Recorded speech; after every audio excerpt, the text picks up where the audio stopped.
High everyone, हजुरहरू सबैजना सन्चै हुनुहुन्छ होला। र मलाई त भ्लग बनाउनु पनि बिर्से जस्तो लाग्यो, किनभने धेरै दिनपछि मैले यसरी भ्लग बनाइरहेको छु र कहाँ जाँदै होला भनेर सोच्नु पनि हुँदै होला। र म चाहिँ सधैँ घुम्नु मात्रै हिँड्छु नि त, तर आज म घुम्नु गएको होइन। हेर्नुहोस् कहाँ गएको। यो धामको बारेमा चाहिँ मैले धेरैजना मानिसको मुखबाट सुनेको, एकदम सबै मनोकामना पुरा हुन्छ भनेर। र यहाँनिर साक्षात् भगवान् शिवले पहिला नै दुईजना महिलालाई दर्शन दिनुभएको भनेर स्थानीय जनविश्वास अनुसार कालिम्पोङको मनसोङ स्थित बर्मेक महादेव धामको इतिहास सन् 1984बाट सुरु भएको रहेछ। मैले त्यहीँनिर हुनुभएको पुजारीजीलाई सोधेर हजुरहरू माझमा मैले यो छोटो स्टोरी पनि राखिदिएको छु। भनाइअनुसार दुईजना महिला घाँस काट्न गएको बेला अचानक जमिन हल्लिएको अनुभव भयो र त्यसै स्थानमा भगवान् शिवको दिव्य दर्शन भएको विश्वास गरिँदो रहेछ। त्यस घटनापछि स्थानीय बासिन्दाहरूले स्थानलाई पवित्र भनेर भगवान् शिवको पूजा आराधना गर्न थाले।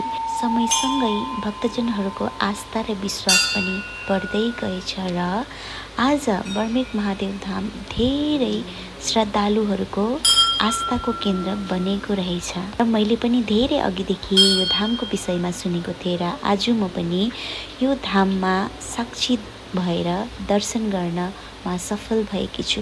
र हजुरहरूले पनि यो धाममा आएर एकपल्ट दर्शन अवश्य गर्नुहोला। भनाइअनुसार यहाँ एकदम साँचो मनले आएर हजुरहरूले कुनै पनि मनोकामना गर्नुभयो भने त्यो पुरा हुने गर्छ भनेर। र धेरैजना श्रद्धालु भक्तजनहरूको पनि यहाँनिर आएर धेरै कुरा पुरा भएको रहेछ। त्यही विश्वासले टाढा टाढाबाट पनि श्रद्धालुहरू दर्शन र पूजा गर्न यहाँ आउनुहुँदो रहेछ।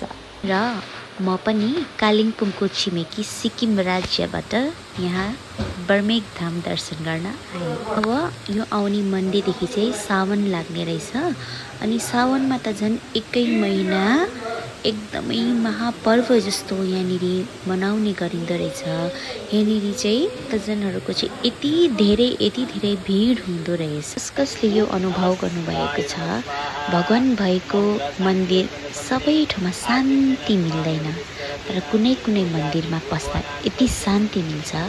जस्तो मलाई कालिम्पोङ मङ्गलधाम र अहिले म यहाँ बर्मेक महादेव धाममा छु। यो दुईटामा मलाई एकदमै आनन्द, एकदमै पिसफुल भयो।